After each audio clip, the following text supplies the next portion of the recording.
this pastoral to acquaint ourselves with what the bishops have been saying about the issue of racial harmony and anti-racism, and what needs to be done in the church, and how we in leadership positions might be agents of change for the good, for the better, to help to bring healing in whatever way we could to our society, to our church, to the world. And that's happened rather successfully in many of our communities.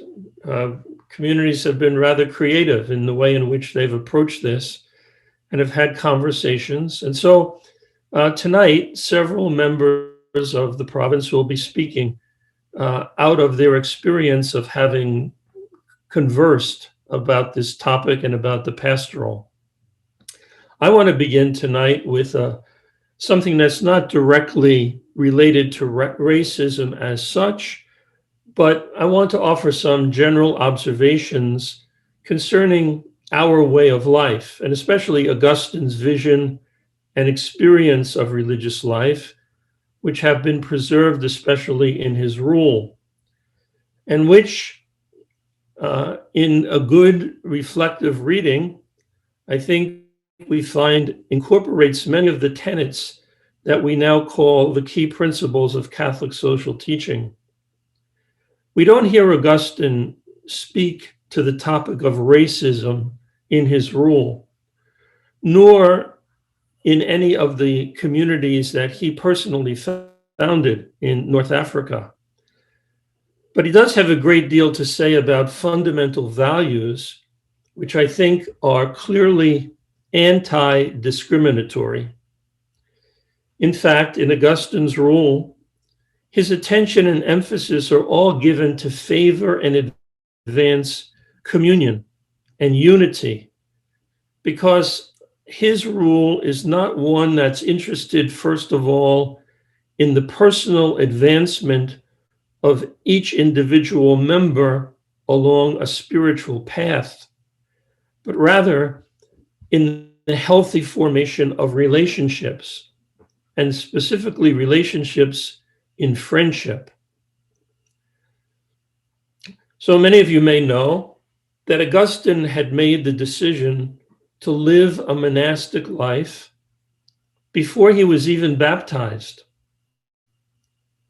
He talks about it in the Confessions in what we call the Tolle Lege event, wherein he made the firm choice, after a great deal of anguish, to put on the Lord Jesus Christ, and at the same time to live a life of celibacy. 8 months after that, he was baptized. And a year later, he went home to North Africa and began to live this new way of life. And his idea was very simple. He wanted to live together with other men of faith who would all be united in mind and heart, so that they might help one another in the common pursuit of God. In the beginning, this first community in Tagaste, which was his father's home, was made up of Augustine, his son, and several of his friends. So it was friendship that brought them together. And to remain in friendship with one another and with God was their objective. One of our order's contemporary authorities on Augustine's concept of religious life has said that the building up of community among people becomes the most important motif in Augustine's spirituality. And there are no limitations or restrictions on who the members of the community could be, apart from the requirement that they be people of faith, committed to searching together for God in harmony and in friendship. 3 years later, he founded a second monastery in the city of Hippo, where he was called to become a priest. Some of the monks from Tagaste accompanied him to Hippo, but there were many others who joined this second community in Hippo who were not friends of Augustine, nor were they friends to one another. They were men from all different social classes, of various ages. Some were statesmen, senators even, and some were former slaves. There were men of very humble condition, as well as men of wealth. In other words, this was a very mixed community, which may well have included persons of distinct ethnicities and races. But the goal was that they should become friends as well, friends in God. And finally, when Augustine became a bishop a short time later, he founded a third community in the bishop's house. And it was on leaving the second one that he wrote down his thoughts about religious life in what we call the Rule of Augustine, a very simple, short outline of the basic principles that he believed were important in order to pursue the goal of one mind and one heart intent upon God. And not surprisingly, everything in the rule is concentrated on human relationships, with humility as the necessary condition of life. For only humility can make a person open to other people. Augustine was very convinced of that idea. Now we know that Augustine, in his wider teaching, that God has given people dominion over nature and animals, but never over other human beings. We heard Joe Kelly tell us that some time ago when he made a presentation. No person, Augustine teaches, can be Lord or master over his or her fellow human beings. Rather, Augustine says we're all dependent on one another because we're all dependent on God.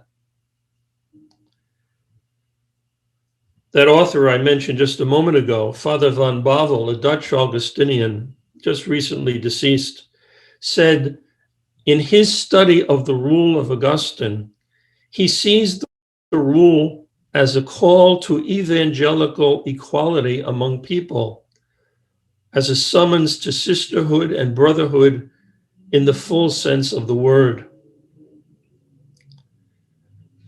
So I'd like to just mention some of the themes that are very evident in the rule which is made up of 8 very brief and concise chapters, and which underscores these following principles that maybe we'll have time to talk about when we come to the period of questions later on. And the first theme is respect for the dignity and the distinctiveness of every individual in the group. We're all different. We have common aspiration, but we have not come from the same place. We've not come from the same background, nor, as you heard me say in listing the kinds of people who are members of the community, from the same educational or social level. And we need to recognize the distinctiveness. And so those of you who know Augustinians, who perhaps are members of one of our parishes or work with us in one of our ministries or involved with us in one of our schools, you know that we're all different, that there's not a sameness to Augustinians. And our call is not to become the same. Our call is to be one in mind and heart, in intention and goal, but preserving our individual giftedness and making that something that we offer wherever we are. The second value is Augustine's preferential respect for the common good. The common good for all. We're all tending to the same end. And we're not here for our individual interests. We're here for a common interest, which is to come to discover God together and to serve the people of God. Augustine would say that we're not all to be treated alike because each one has particular needs, and each one's needs must be taken into consideration. A fourth element, we're all equal. We're all equal as brothers, which is reflected in the fact that no one, in whatever office he may be called to for a period of time, is called to have authority or power that removes him from the common experience of brotherhood. In our way of life, one is chosen to be leader for a time, but leadership is always seen as an act of service. And when the period of leadership is ended, then the one who has been first, the prior, the first person, comes back and becomes a member of the group, just like all the others. Humility and forgiveness are essential norms for living community life and for achieving and fostering unity. Obedience, which we profess as religious, is always seen as an act of compassion, not of servitude. We don't obey because we believe someone has all the knowledge that we don't have. Augustine asks us to be obedient, to be cooperative, to collaborate in order to make the burden of the one who is charged with leadership as easy as possible. And finally, the worship of God, which is a part of our life, begins with the love of neighbor. We believe we reach God through our brothers and our sisters. Love of God is the first thing that's asked of us, St. Augustine says. But love of neighbor, love of brother, love of sister is the first thing that needs to be put into practice.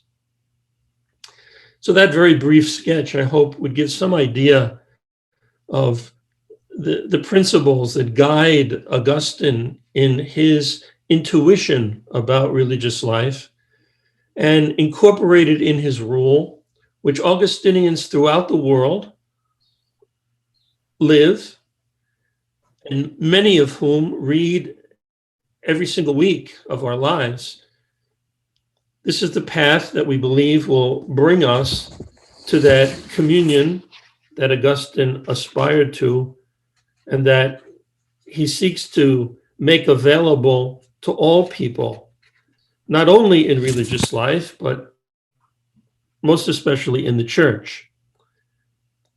I think if we're to examine Augustine's basic ideal about religious life, is that religious life should be a sign that fraternity, communion, unity is possible for everybody, because it's possible for this particular group of men or women who are living together, trying to form the church amongst themselves. So I say all this by way of preface. I think there's much there that I read in the rule that suggests that the openness, the non-exclusive approach to life is something that is very easily conducive to the promotion of good relationships across social, racial, ethnic lines, because it tends toward God, who himself is the center of all unity. So I'm going to pass the voice now to Brother Jeremy, and we're going to each give a different slant. And at the end of our particular individual presentations, then we'd like to have a conversation. So if there are things that are said that you'd like to respond to, perhaps you want to jot them down and be prepared for questions at the very end. Thanks very much. Brother Jeremy. Thank you, Father Michael. As I reflected personally, as well as with my community on the document Open Wide Our Hearts, I was struck by the similarities between many of the invitations the bishops give us to the role of Augustine, as you just outlined, Father Michael. You know, mutual dignity, humility, ongoing conversion, accountability are all themes that we see shared in the role and the bishop's document. And what really struck me about this document was also their instruction that we need to not only have open hearts to the stories of those impacted by racism, but we also must be willing to enter into dialogue with those we may not ordinarily seek out to enter into dialogue with. So there's a searching for those stories entailed. And so the question that I've come to reflect on is, are we inviting, are we listening, and are we responding to what we hear?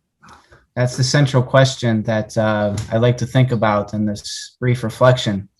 And as I was reflecting with my community, I was invited to reflect on my own journey of coming to learn how to invite, listen, and respond to the voices I hear of those impacted by racism, a journey of learning that I'm still very much on. I, like many, was raised in a small town in northern Kentucky that was predominantly white. Over 90% of the population was white. And after graduating from a college that was also predominantly white, I moved to Washington, D.C. to begin a career with the U.S. Army. And when I, as a young 22-year-old, fresh out of college, employee of an organization the size of the Army, I was immediately thrust into a level of diversity I had never encountered before. My peers, my superiors, and my subordinates represented a wide range of cultures, ethnicities, skin colors that I had not encountered before. And as I developed professional and working relationships, as well as friendships with many of these people, I came to hear stories. And as I traveled with the Army around the globe to war-torn countries and across the United States, I came to see just how ignorant I had been of my first 22 years of exactly not only the customs and the cultures and the values of other people, but also the systemic issues that really perpetuate oppression of people who are not white. I'll be forever grateful to the Army for enabling me to learn how to begin to invite and listen to people that I otherwise would not have encountered. And as that career progressed, I became involved in my parish, and I became involved in several social justice ministries. And with that, I became intimately linked with the issue of mass incarceration and poverty. And in that, I began to see perhaps the true causes of some of these systemic issues, the roots, as well as perhaps my own complicity in helping to perpetuate these issues through perhaps ignorance or even silence on the issue. And so through that, I came to understand that I too have a role in dialoguing and addressing this issue. And that's where I think I was initially invited to learn how to respond. And then when I began to feel the call to enter religious life at the age of 33, I found myself most attracted to Augustine's ideal and understanding of the mutual sharing of goods based on needs. I was attracted because it was so wildly different from the way that I had come to see the world works. I observed right from the beginning of his role how Augustine invokes a communal discernment on distribution of needs based on the voices of the brothers who are weak, the brothers who are sick, the brothers who are most disadvantaged. And I asked myself, why can't the rest of the world be just like this? As I journey through formation to become an Augustinian friar and to learn how to live that role, I discovered how the mutual sharing of goods calls us beyond a life of self-possession and inequality towards a system that distributes goods based on needs. And that discernment of needs compels us to learn to listen to the voices of others. And such listening leads us beyond the path of pride, beyond the path of dominion, domination, of distrust, or even fear of people who are different than us, to a path of interdependence and mutual trust. And then such accountability leads us beyond the path of ignorance and complacency to one of continual conversion. And so today I'm grateful that through the many ministries I've been given as an Augustinian friar to be part of, that I've been able to hear the voices, understand some of these root issues, and also be in dialogue now with others about how to respond. I've come to understand that my vocation as an Augustinian friar in a world plagued by racism is to be a witness of a better way, a more peaceful world that's informed by our role, a way that I've found through this document to be confirmed by the bishops in our modern times. In fact, our constitutions state that our fraternal life should be lived in such a way that it serves as a sign of hope for the world as we walk in solidarity with the concerns and needs of it. And so the question that I have, and the uprisings and the debates and the nasty rhetoric we've seen over the past year, how does our fraternal life enter into that dialogue, that national dialogue that's happening now? And I've come to understand that when we as brothers truly live the spirit of the rule with each other, we are then able to invite the rest of society to do the same. And so as I've discussed this with my brothers, I feel tremendous unity in the recognition that racism does in fact exist, and it's a grave evil, that the church has in some ways historically been complicit in that. But also I find a creative energy and a desire to find ways to work and respond to the issue through our ministries, our parishes, our schools, our missions, our outreach efforts, our social justice efforts. And so in the document, the bishops give us 3 tasks in this regard: to reach out generously to the victims of this evil, to assist in the conversion needed for those still harboring racism, and to work to change policies and structures that enable racism to persist. And alongside this, the bishops say these are not tasks that are once said and done. They are a task of ongoing conversion. And so I think the one valuable thing we've gained out of this document is that this is a process that is ongoing and that we take together. Thus, as I continue this journey of ongoing conversion together with my brothers and the people of God that we serve, I find myself pondering a few questions in my own examination of conscience. How do our homilies, our pedagogy, our catechetical ministries, our advocacy efforts, and our missions reflect the voices of those we encounter, particularly those who are victims of racism? And is there an opportunity to bring those voices into dialogue with the values contained within our role and our way of life? How might we be called to expand our ministries to invite, listen to, and respond to populations of people that perhaps we haven't in the past? What are the opportunities for outreach? And then as we do that, how might there be opportunities for us to collect the voices that we hear across the broad spectrum of our ministries and bring them together into a communal discernment that we have among us as well as with our lay partners? And that leads to the 4th question: how might we engage the laity in this effort to continue this dialogue, to continue to discover opportunities to invite, listen, and respond? And then last of all, are there opportunities for us to grow into even deeper into the spirit of what Augustine left us and that wisdom? So these questions will never become fully answered, and they'll never become irrelevant, because this is a lifelong journey of conversion, a journey we're invited to take together. Are we inviting, listening, and responding? That's where I am right now with this, and where I am in the discussions I've had with my brothers. And I look forward to continuing that journey as we march forward. Thank you.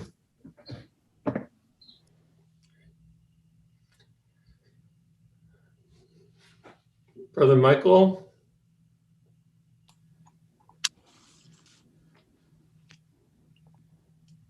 Yes. Thank you for, first of all, inviting me to share my insights on this important document. I'd actually like to begin my reflection by acknowledging whose land we're standing on this evening. I speak to you all from Chicago, and therefore I am residing on Potawatomi, Kickapoo, Miamia, Oceti, Shakowee, and Peoria lands. Many of you here tonight live or work on the land of the Lenni Lenape. It is these peoples who were here before us, who are still with us today, and who will be here in the future. They are part of the history of this land, a history of colonialism, genocide, and forced removal. And our acknowledgement tonight serves to uphold the dignity of their existence as members of the one human family. Naming the people who have been affected by the evils of racism and colonialism is a simple way to extend to those on the societal margins that those who came before us in history have committed grave injustices against their ancestors, and what we intend to address the current injustices they face as a result of our historical and persistent actions. This year, I had the unique opportunity as a student in formation to spend my year of ministry practicum serving at the St. Catery's Center, the only Catholic ministry to Native Americans in the entire state of Illinois. In our community life here at our friary, I'm able to share with my brother Augustinians what I've learned from working in this ministry. Sometimes I learn about the brutal and oppressive histories of how European settlers tried to eliminate their cultures. But oftentimes I learned about what Native Americans today are experiencing in this country right now. My supervisor, who is an Ojibwe woman, once told a white man that she was Native American after being asked what her race was. And the man responded by saying, "Oh, I thought we took out all your people years ago." Isn't that such a shocking thing to hear someone say to you? It's like someone standing right in front of you. But in this man's mind, he was simply expressing surprise that what he thought was a historical fact was indeed inaccurate. The sad truth is that this man likely had no idea that the way he spoke to this Ojibwe woman was hurtful and picked at the wounds left behind by centuries of genocide. A few types of conversations stand out to me when I look back on discussions with my brother friars about the Native American experience, because some of them have their own understandings of Native American treatment. Some of them are here in this room today, in this Zoom room. One friar is from Oklahoma, a land that has been long used for Native American reservations. And we're able to talk about those realities of the Native Americans that he's seen growing up in Oklahoma. While their culture is still celebrated, we're also able to acknowledge the great poverty that exists on those reservations and the social and historical conditions that caused that in the first place, namely the forced removal of the people from their original lands in order to live in Oklahoma, literally being pushed to the margins of the country at the time. Another kind of conversation that I have is with one friar who's a decorated Eagle Scout who's here tonight. Eagle Scout is the highest honor one can achieve in the Boy Scouts of America. I myself was a Boy Scout, never made it to the rank of Eagle though, just one rank short of it. So through this common experience, talking with him helps me to remember the ways in which indigenous culture has been incorporated and sometimes appropriated into our American institutions. We often think that by including Native American culture and remembering the people that we're acting in their favor. But sometimes the reality that I find, especially after conversations with this friar, is that we both realize how inappropriate some of those ways in which we honor Native Americans actually are, because of the way Americans have long stereotyped them as uncivilized and as savages. Conversations like these shed light on some of our own blind spots and how we acknowledge race. Sometimes we feel like we're doing the right thing, even though after some further examination of conscience, we find that we are only using another person's culture and claiming it as our own. Here in Chicago, one of the beloved sports teams here is the Chicago Blackhawks. I learned at the St. Kateri Center that people in the Native community have mixed feelings about the name and the logo of this team. The director of the St. Kateri Center shared with me a time when she was invited to be present for the presentation of the Stanley Cup when the Blackhawks won the championship some years ago. There were other people from the Native community with her in the room, but right outside, her own brother-in-law was protesting alongside other members of the Native community against the continued use of the Black Hawk name and image. It goes to show that even within the community, there are varying degrees of comfort with the way their culture is depicted, making the situation incredibly nuanced. Within my own community, I found that the friars from Chicago will at times defend the Blackhawks and talk about how the team often provides financial support to the descendants of Chief Black Hawk. And perhaps this is why some natives accept this use of the name and image, because ultimately there is some good being brought about. People who have an emotional attachment to these institutions, though, are often reluctant to see the harm that the image of Chief Black Hawk can do in perpetuating racial stereotypes against Native Americans.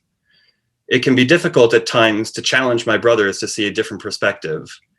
Indeed, I often find that people in my house can be uncomfortable talking about race. I can be uncomfortable talking about race, for that matter. With so many of us in the house, with all our unique backgrounds and perceptions, right, we could be either too afraid to say something offensive, or we are too afraid to exercise fraternal correction when they unknowingly say something offensive. This takes great courage at times to overcome, and it is all still a work in progress. I must say, though, whenever I do have those conversations with my brothers, it really is always in a spirit of charity, with a mutual understanding that we're all aiming to live with one mind and one heart on the way towards God in the spirit of truth and in search of that truth. Given this past year working with the Native American community and the conversations I'm able to have with my brother friars about my ministry, I was very pleased to see that the American bishops mentioned the experience of Native Americans in their pastoral letter. It acknowledges the severity of the actions of our forebears, and still, it has only scratched the surface of this short document.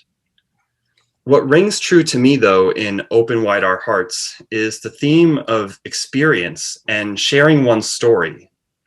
The document reads, "As Christians, we're all called to listen and know the stories of our brothers and sisters. We must create opportunities to hear with open hearts the tragic stories that are deeply imprinted on the lives of our brothers and sisters if we are to be moved with empathy to promote justice."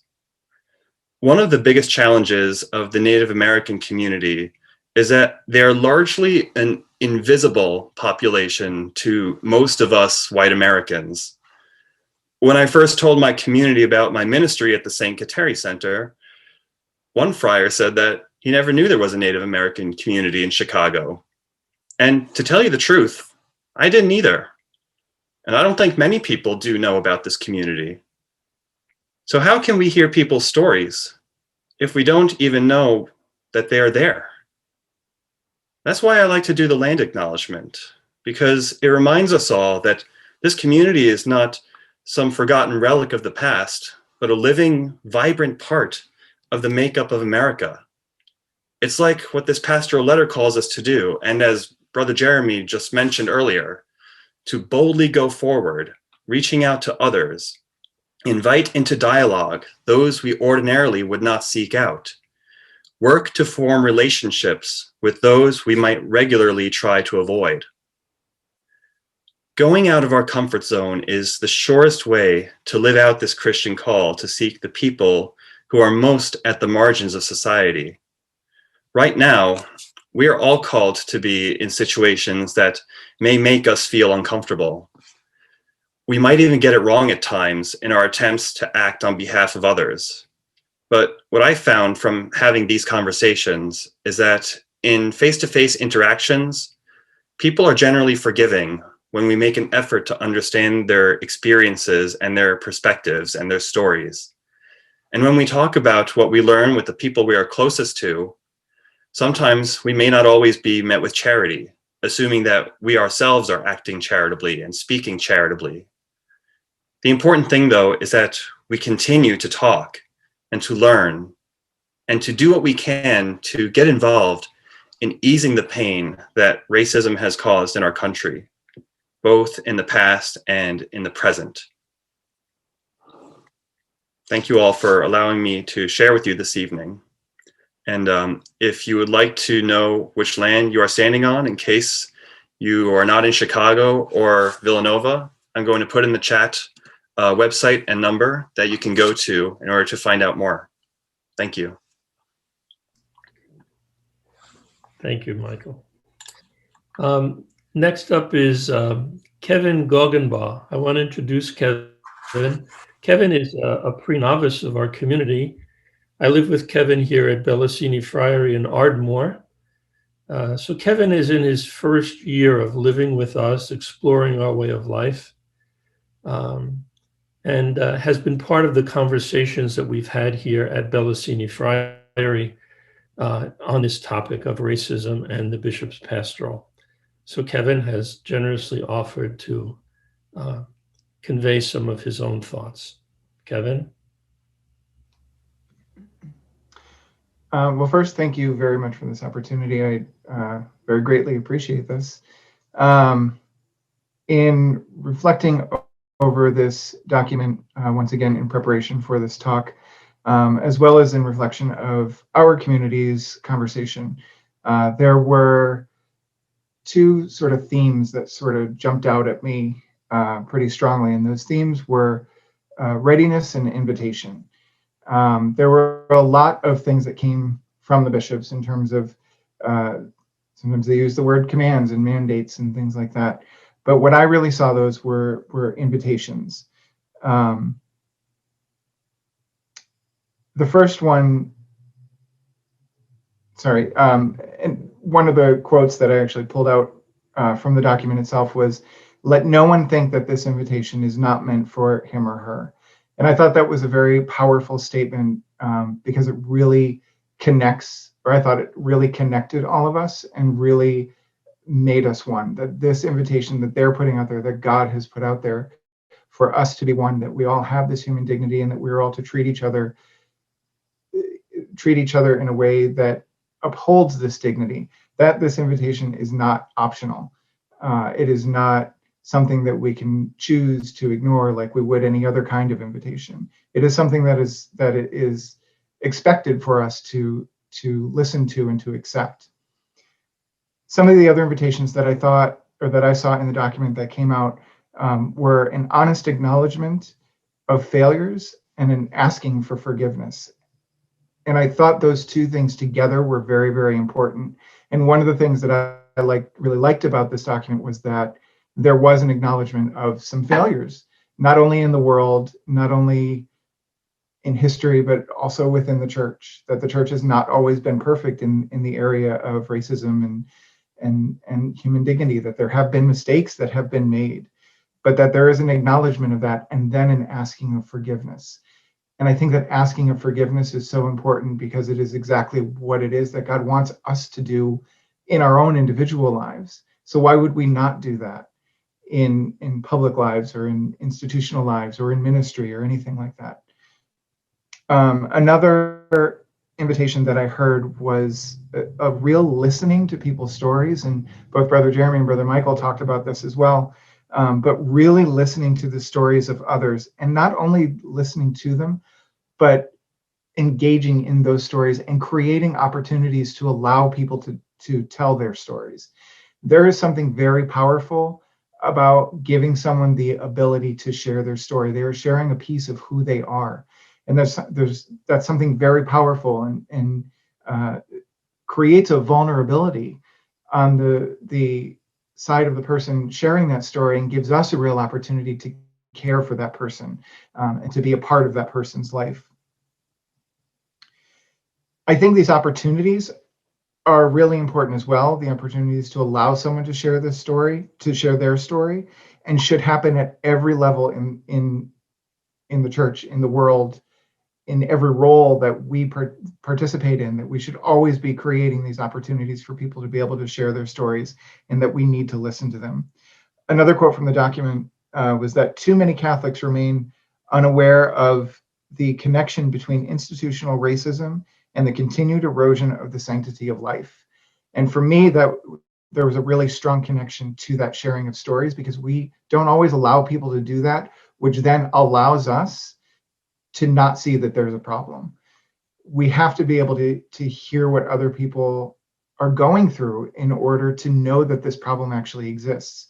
And a story in my own life was when I lived in Charlotte, North Carolina. And growing up, I also came from a very white city, and there was not a lot of diversity, and not a lot of diversity in my high school, not a lot of diversity in my college.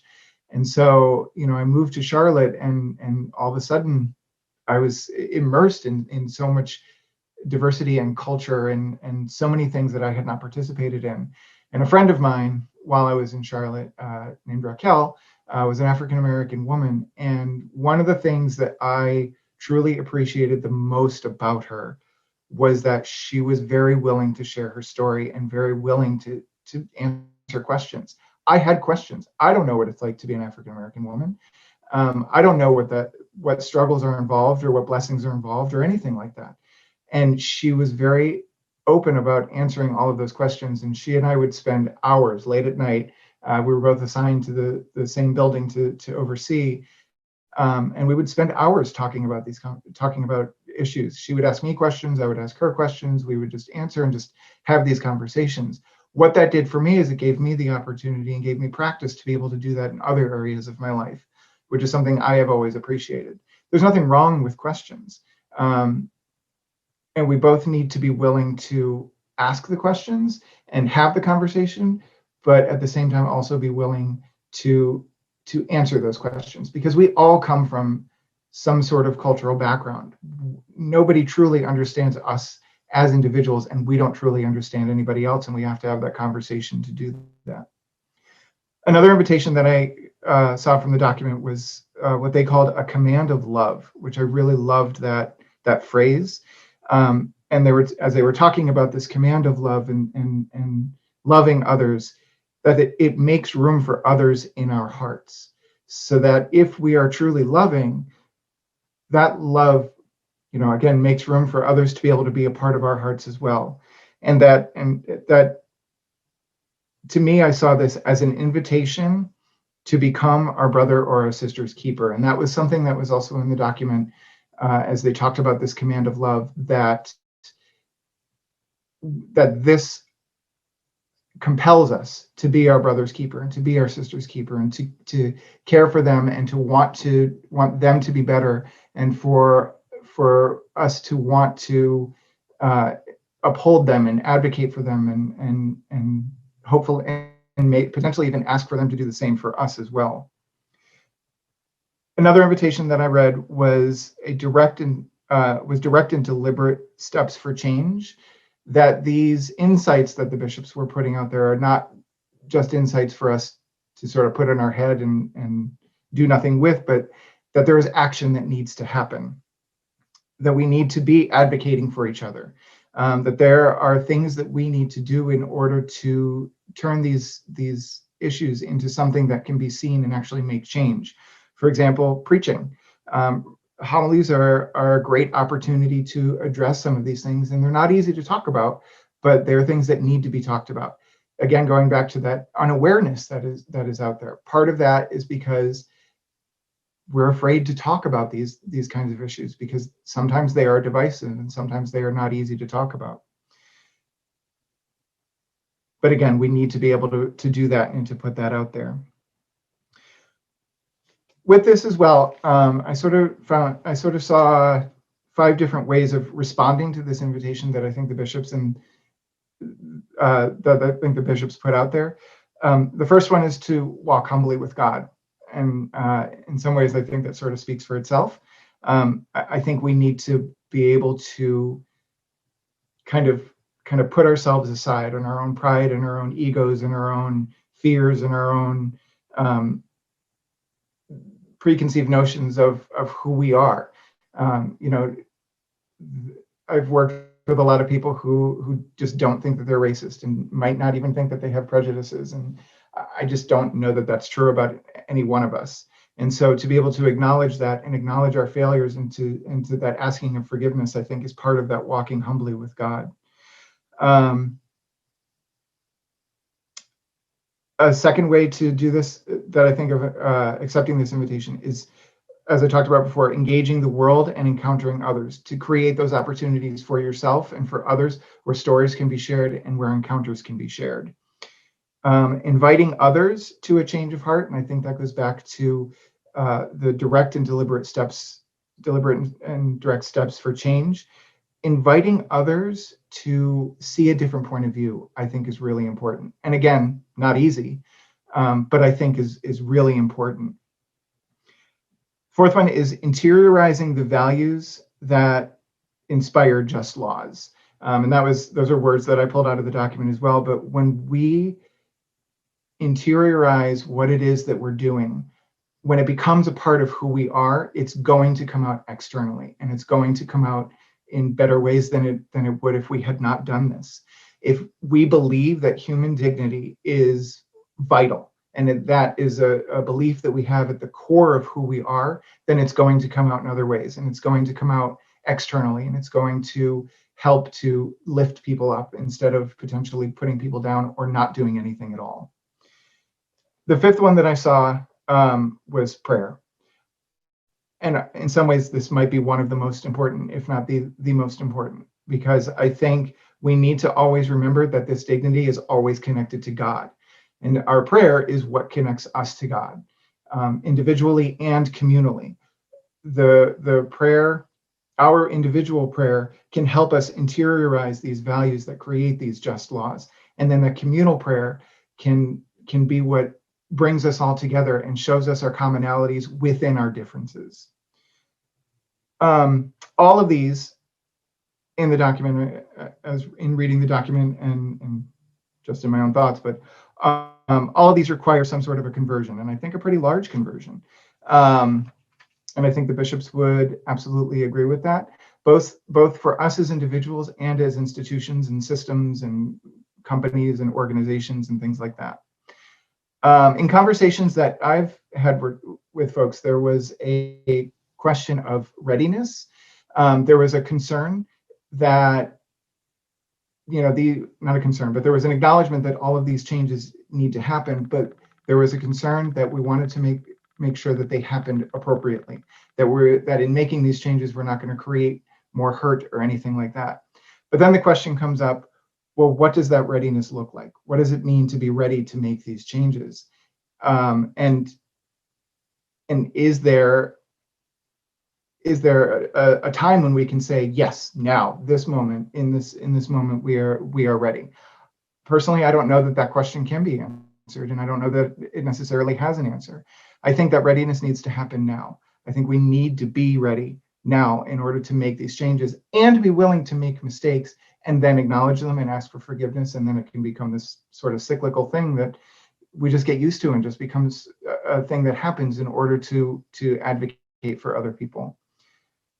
I think it's important that we do this now. And I think it's so important primarily because there has been a lot of pain that has happened, and there's a lot of pain that's going on. And I think the bishops would agree, as Catholics, as Christians, we have an obligation to do something to change that. And I think what they have given us in this document is an invitation and examples and ways to do that. And with that, I pass. Great, thank you. So Lacey, I think we can turn it over to you. Great. So now we'll give everybody the opportunity to ask questions to our presenters. I saw you can either do that by unmuting yourself and asking the question directly, or by putting it into the chat, and I'll monitor the chat to make sure that they see all the questions. And I know before we even started, there was a question that went up there. So we'll start with that one.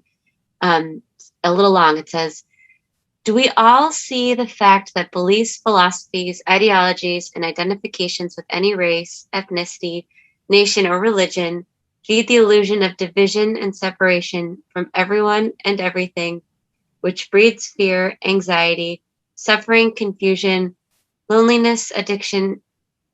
Yeah, I'll keep going. But so that's the question.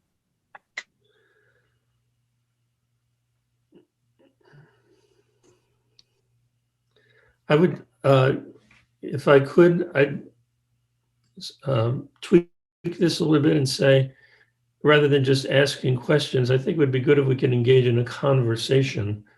So if people want to jump in, it doesn't have to be questions directed to any of the four of us who spoke, but I think to offer opinions or other reflections would be very helpful as well. Personally, I don't know how to answer this question. It's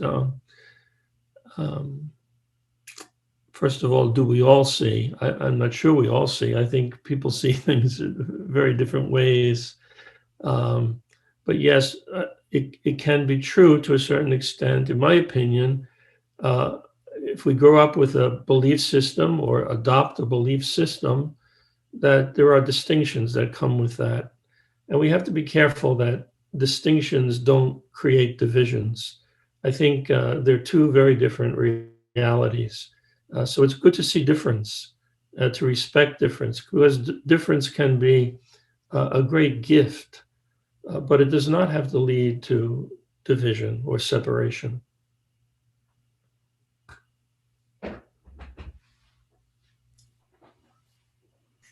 I would add on that, on page 13, they say, when we begin to separate people in our thoughts for unjust reasons, when we start to see some people as them and others as us, we fail to love.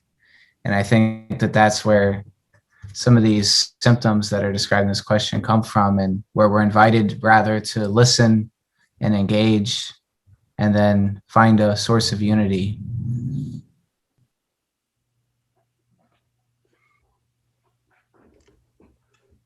Well, I thought the conversation was a little abstract. I'm looking through the people who are present here on chat, and they're all white persons apparently, and all apparently from very privileged backgrounds, and many of whom have never really had any particular contact with people of other ethnic groups at all, from what I can see and hear.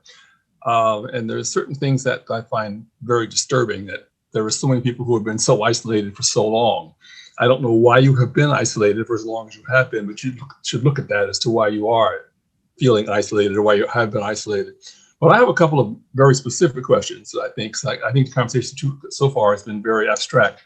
And one is, Villanova University. I'm a graduate of Villanova. And for those of you who don't know that, Villanova is a Catholic institution, you know that. And it's about 85 to 90% white. And I've been I also do alumni recruiting for Villanova as well. So I have to get this information when I'm doing the recruiting. And there never has been an explanation from anybody in Villanova as to why the school becomes 95 to 90% white after all these years. Number two, unlike the Jesuits in Georgetown, they did an examination and discovered they had used slaves in the past to actually build the university. And they're recovering from that now, making reparations. What were slaves used to build Villanova University? And have you looked at that? Number three, the Augustinian order is almost entirely white. Has anybody looked at that? And why is it after all these years still almost entirely white? And what would St. Augustine say, who was North African, were he to come back today and look at the Augustinian order? I think there are very practical questions that people need to look at. rather than a general concept of let's love everybody, because that doesn't actually solve anything. It has not in the past and probably won't in the future either, when there's so many other divisions going on. End of comment from me. Sorry about that.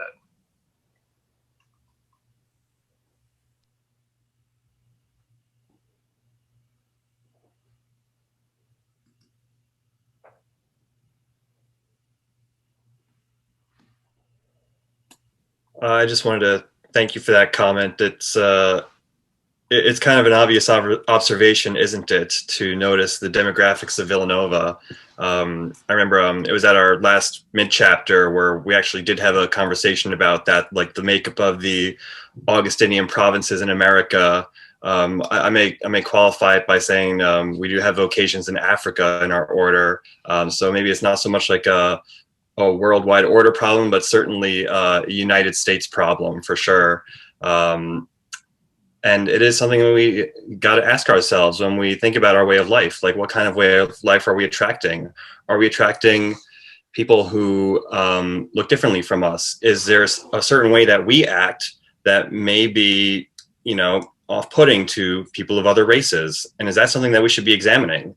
Something that I noticed in the document is that we should regularly be conducting an examination of conscience about our deeply held values. And I think we need to go deeper with that, more than just like a regular nightly practice about like, oh, was I mean to anyone today? I think it has to do, I think it's now time to go deeper and to kind of ask the hard questions about like, okay, what are the ways that I'm benefiting from this system right now? And how are other people not benefiting? And what am I doing to help other people benefit?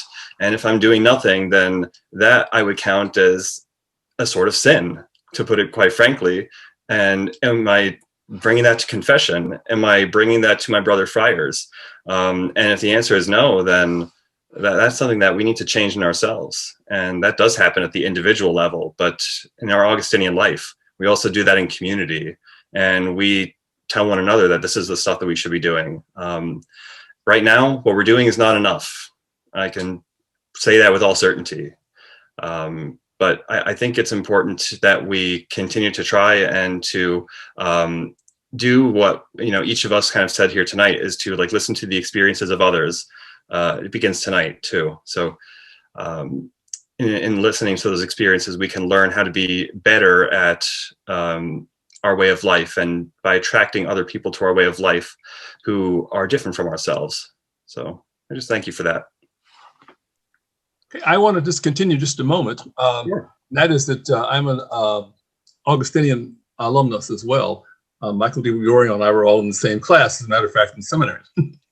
And at that time, I was the only Black person in the Eastern Province. And I left after 4 or 5 years. And nothing has changed since then. It's still basically the same way it was 40 years ago. I'm now 74 years old, practically dead, I know, but I'm still here. And nothing has changed in all that period of time. I can tell you experiences I had at Villanova that would probably curry your toes. I was told while I was wearing a habit on the walking across from St. Mary's to college by a student. We were having a conversation, and he came out frankly and just told me that Black people, the color Black, was anathema to him. I had no right to exist. Didn't know why I was around, why I was still alive, and I should really go myself. Part of the expression. That was what was told. I go back to Villanova once or twice a year now for reunions and stuff, and the campus hasn't changed much either. So I mean, there's real practical things that have to be done and addressed here, apart from let's go love everybody. That's not working, folks. It's just not working.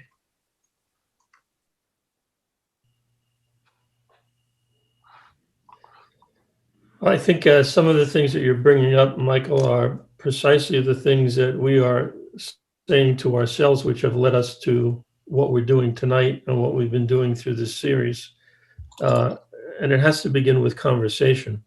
So a conversation that's based upon good, solid understanding of human nature, also of our theology, where we're coming from as a people. We're trying to educate ourselves more, inform ourselves, I think that's true also on the level of the university. It's a long process and a slow process, but I think there are things that are happening. It's a development that needs to be ongoing, certainly, absolutely. There's much more to be done. We're only at the start. But I think your questions are also our questions, the provinces and the universities and many of the ministries that we're engaged in.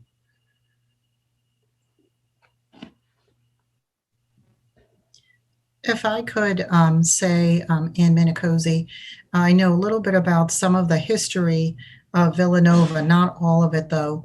There was a couple who were indentured servants, and this is on the website, and it was the Mouldens. And they were indentured servants, and then after they finished that, so they were on the estate, and then carried over to the when the Augustinians bought the property for the university. And then when they finished that indenture, they moved to the corner of Lancaster Avenue, essentially across the street from Kelly's, and had a house there and had a whole bunch of children. So that's the Mouldens. And then there's also the Rudolphs. And that's part of that history too. As far as who owned the property before the Augustinians purchased it, because they purchased it from someone who owned it at the time, that I don't know yet. But I do know people who are researching that so that we can have a little bit more of that history. One thing that I really appreciate from Mr. Dennis is that he's actually sharing his story. And I so value when I hear people's stories, which is what so many of you have said here tonight, of the sharing of stories that happens and how valuable that experience is. So I very, very much appreciate that. And thank you for that.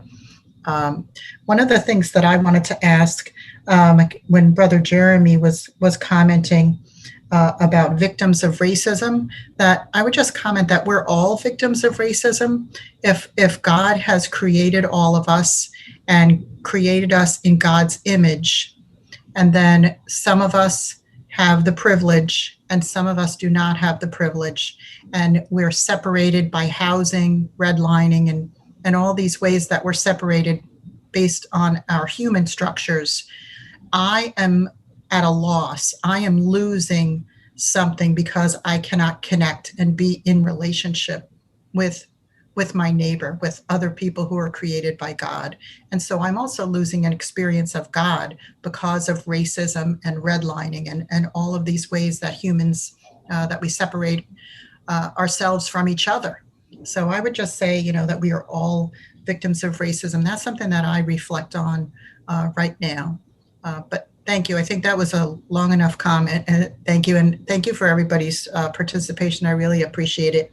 I will say lastly, the community breakfast at gmail.com is the email for a nonprofit that I work on with a bunch of people, which is supported by the parish. And we have an annual breakfast that's held in the Villanova room. And we're having our 11th event this year. But it'll be virtual again. So the community breakfast at gmail.com if you want to connect and have more information about that. Thank you. Michael, could I say something? This is Paul Morrissey. What I found striking in the bishop's pastoral was the comment about conscious and unconscious racism. I mean, I think a lot is unconscious. Which is why I and other people would say, like, well, I'm not a racist or whatever. But something happened just last week to me. It is a little almost embarrassing to bring up, but I feel like I want to, because it exposed to me my unconscious racism. And I feel like if we share these stories once in a while, however, small they are, we make them conscious. I was on a retreat in a hermitage up on the Hudson River. And so I had this little hermitage all to myself. I was praying, I was trying to be spiritual and all those things. And the Wi-Fi wasn't working. They wanted to fix it for some reason or other. I didn't need it fixed. So a man came to fix the Wi-Fi. He was a young black man. So he's fixing I asked him his name and he told me his name. And midway through his work, he said, "May I use your bathroom?" And I said, I might have paused for an instant, a second. I said, "Yes, of course." So he used it, and when he came out, but the rest of the time I was there, I was, for some reason, instinctually realizing I had some resistance to him sharing my bathroom. So to me, that's an example of unconscious racism, just from the past or anything like that. It's not very rational at all. But I thought to myself, I gotta just think about that a little. What was going on? And it's a little symptom of a much deeper things in our society about fear of the other, right? So if we share these more, we would get to some of the systemic stuff. Maybe to that point, Paul, and maybe some other points people have made, a couple of thoughts that I wanted to share. One is, I think, and I'm kind of speaking primarily to those of us who are white males, particularly, there's really no substitute for doing our homework as individuals. And I think that needs to go beyond, my own inner reflections and thinking about this, and even searching myself about where my own racism lies and how it expresses itself. But I think it has to be done in a sort of more systematic way. And there are lots of programs that are out there and more that are emerging. One that I'm familiar with is called SEED, which is kind of based on people telling their stories, but takes the group into lots of other directions around racism and other isms. So I think that there's no replacement for that. We have to do our homework. I'd love to see, as a dimension of our next chapter, even us taking a look at whether we could consider or were even capable of committing ourselves as a community to a particular theme around this, whether it's racism or other isms, or more broadly in specific, concrete, and behavioral ways, addressing issues of injustice, whatever forms those may take. Connected to that, also, I think that we're appropriately focusing on racism tonight and recently in our community reflections and other reflections and everything that's been happening more recently in our culture. But once we walk through that door of really encountering our own racism, both individually and institutionally and also systemically, then we're also walking through the door of sexism and homosexism and every other ism that's out there. So again, while I think it's appropriate we're focusing on racism in particular right now, I think we need to be prepared. If we're serious about this, then I think we need to be prepared to embrace where there is sexism, both within ourselves and within ourselves as an institution, as Augustinians, and where that exists within the institutional church, as well as homosexism, and where that resides within ourselves and where it resides within our province as an institution, and where it resides within the church as an institution, and every other ism that we will encounter and that are realities in our world. So I think if we're embracing and really taking seriously embracing racism, then we're also almost necessarily, if we're going to do it with integrity, embracing every other ism there is.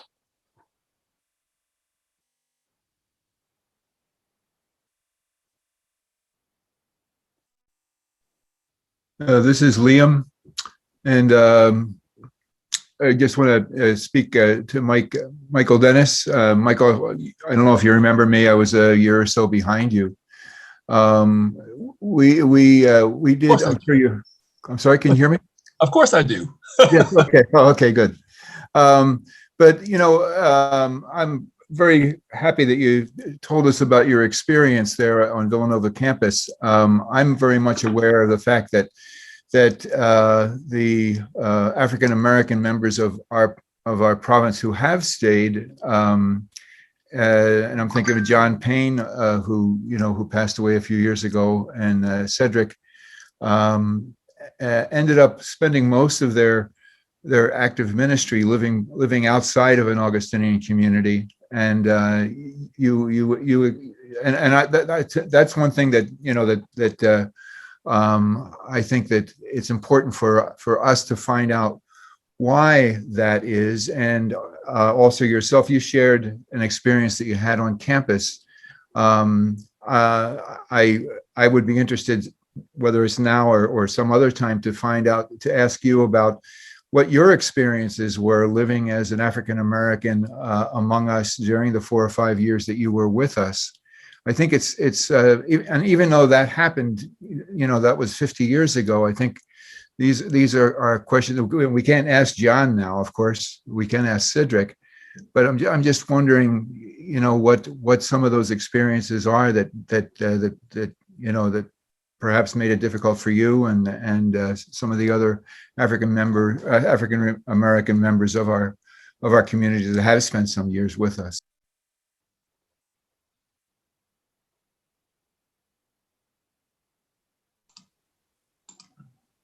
Yes, Liam, I'd be happy. Thank you for asking. I'd be happy to do that. It's not difficult at all. I will just say that it was, for the most part, like living in a zoo, and I was the animal everybody wanted to come take a look at, because people told me over and over and over again they had never actually been in close contact with a Black person ever before they met me.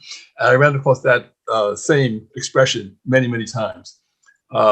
So I thought it was interesting, but if other people, since there is so little diversity within the Augustinian order, have run across the same issue, you do get the impression you're in a zoo. Everybody wants to come see you and find out what you're like, and are you different than anybody else? One of the main problems is the way people define racism, and as you all know, the human genome was unraveled in 1995-96. I live in Gaithersburg, Maryland. It was just unraveled not too far from me in Rockville. And what they discovered was that there is only one race. There are not sufficient differences between groups of people, humans indigenous to this planet, to justify the creation of anything other than one race. It's called the human race. Maybe ethnic groups, there's only one race. And one question you have to ask somebody is, when they say they're not a racist, you just simply have to ask them, how many races are there? If they hesitate, they're a racist, because they're trying to figure out how many races there are, and there's only one. That's the first question you ask people. And then you know right away whether they're racist or not. But that's a long answer to your short question. My short answer is that if I can anything to help you out with, I'm here. I'm retired and I travel. So I'll be happy to do whatever you want me to do to help you out. Thank you for asking.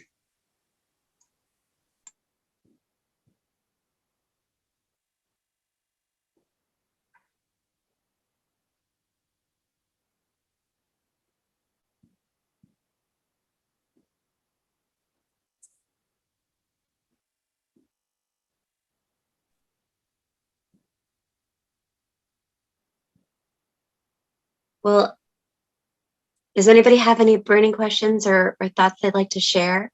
I know it's getting late.